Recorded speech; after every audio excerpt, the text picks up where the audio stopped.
Olá, bem-vindo ao canal. Eu sou a Anne Ruppel, sócia do escritório SSR Advogados, e hoje eu vou conversar com vocês sobre a reforma tributária, essa mudança mais impactante do sistema tributário ocorrida nos últimos 5 anos, e eu vou te contar o que você precisa saber hoje.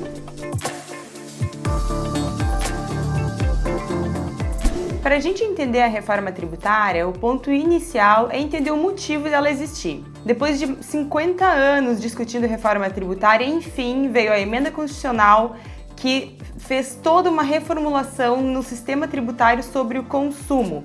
Então esse é o ponto inicial. A reforma tributária sobre a qual nós estamos falando é a reforma tributária sobre o consumo. Haverá ainda uma segunda etapa que vai dispor sobre a reforma tributária sobre a renda, mas esse aspecto ainda não foi regulamentado. A emenda constitucional que trouxe a reforma tributária tem como objetivo simplificar a tributação sobre o consumo. Hoje, a tributação sobre o consumo está refletida em 5 tributos diferentes, que é o PIS, a COFINS e o IPI no âmbito federal, o ICMS no âmbito estadual e o ISS no âmbito municipal. A pluralidade de legislações para tratar sobre um mesmo assunto, sobre um mesmo tributo, gera um altíssimo custo de conformidade nas empresas para se manter comply com as obrigações acessórias e principais do sistema tributário atual. Veja, hoje cada estado tem liberalidade para dispor sobre a forma como vai regulamentar o ICMS e cada município também pode regulamentar da sua forma o ISS.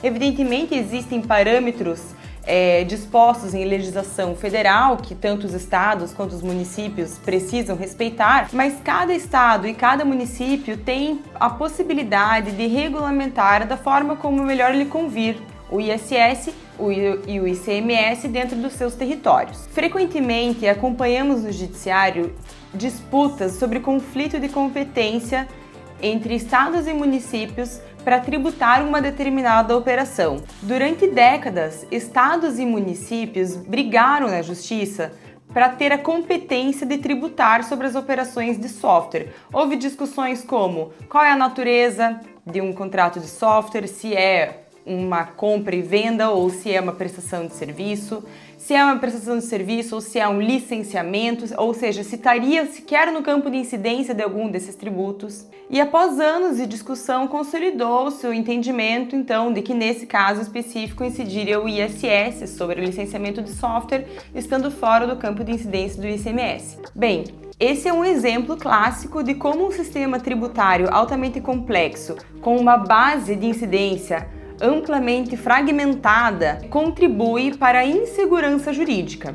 A reforma tributária veio com o objetivo de superar essas barreiras. Além do conflito de competência muito presente na discussão tributária, a gente tem a guerra fiscal.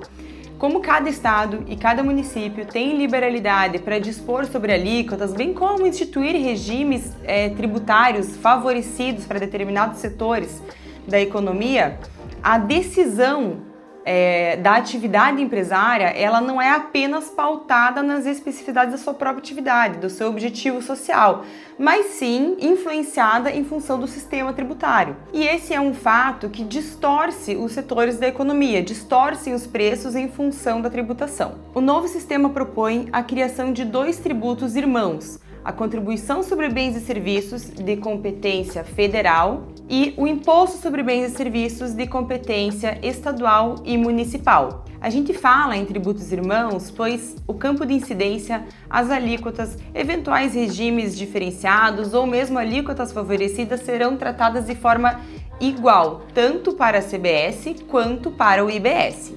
Um questionamento comum é: por que fazer 2 tributos se eles vão ser idênticos? Bem, o objetivo de fazer 2 tributos no campo da reforma tributária foi preservar a autonomia dos entes federativos.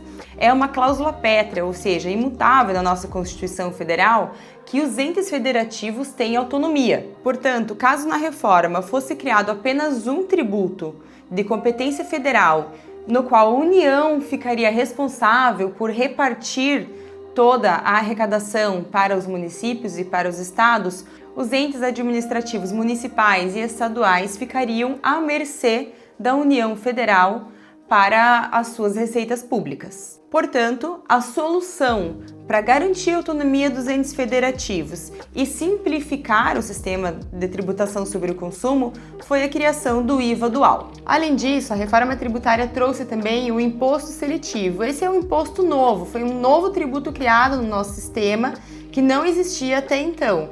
A incidência do imposto seletivo será sobre bens e serviços específicos, que podem ser prejudiciais à saúde ou ao meio ambiente. E uma mudança interessante que a reforma trouxe também foi no que diz respeito ao IPI.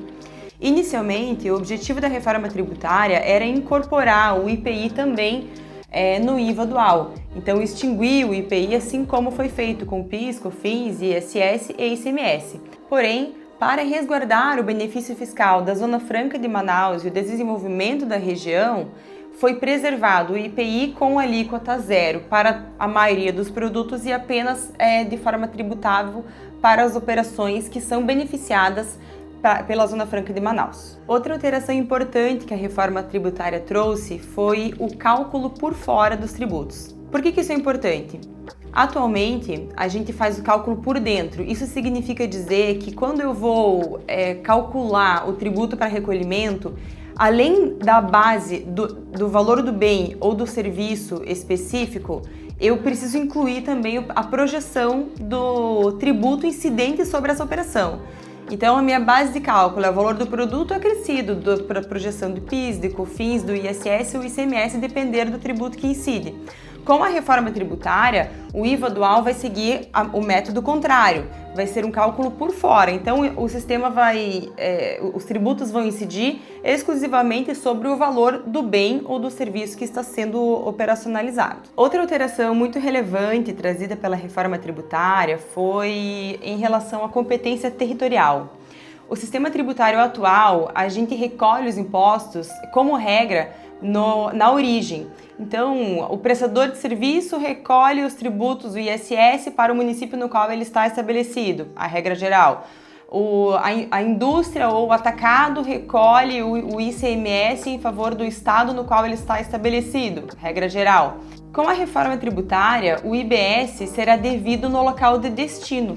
Portanto, vai ser devido em favor do município ou do estado no qual o bem ou serviço for destinado, independente do local onde está estabelecido o prestador ou a indústria que está fazendo a remessa dessa mercadoria. E a grande vantagem que a reforma tributária está trazendo e que promete sim simplificar muito e diminuir sensivelmente o litígio tributário é o amplo aproveitamento dos créditos, pelo princípio da não cumulatividade. Tem se falado em não cumulatividade plena. O que isso significa? Independente do quão essencial determinado bem ou serviço foi para a sua operação, para a empresa que está comprando ou tomando aquele serviço, o imposto destacado naquela operação vai poder ser aproveitado na cadeia seguinte. E para garantir o correto aproveitamento do crédito do imposto devido na cadeia anterior, bem como a eficiência na arrecadação, surgiu o Instituto do Split Payment. O Split Payment é um método pelo qual o contribuinte vai ter a possibilidade de, através da sua instituição financeira, fazer a retenção do imposto devido na etapa anterior, caso o seu fornecedor não tenha feito o efetivo recolhimento, para que ele possa aproveitar efetivamente desse crédito. Portanto, na operação em que um fornecedor eventualmente não tenha recolhido devidamente o imposto incidente na operação, o cliente dele vai poder, no momento do pagamento dessa contratação, informar que o banco faça a retenção do imposto devido, e então ele vai poder se aproveitar do crédito devidamente.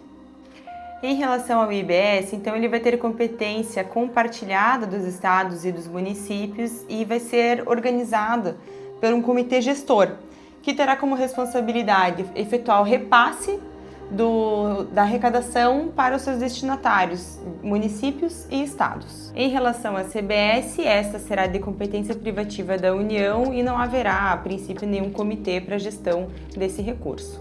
No caso do IBS, haverá uma alíquota de referência votada pelo Senado que precisará ser revista anualmente. E em relação à CBS, a alíquota vai ser definida por lei ordinária. Em relação às alíquotas, até o momento não há nenhuma definição, mas o que a gente tem para a IBS é que os estados e municípios terão a possibilidade de definir suas próprias alíquotas e haverá uma alíquota de referência votada pelo Senado, que será revista anualmente. Em relação à CBS, a determinação da alíquota será através de lei ordinária. Portanto, o objetivo da reforma tributária é criar um ambiente mais transparente, com menor custo de conformidade, maior previsibilidade e, assim, potencialmente tornar os contribuintes brasileiros mais competitivos.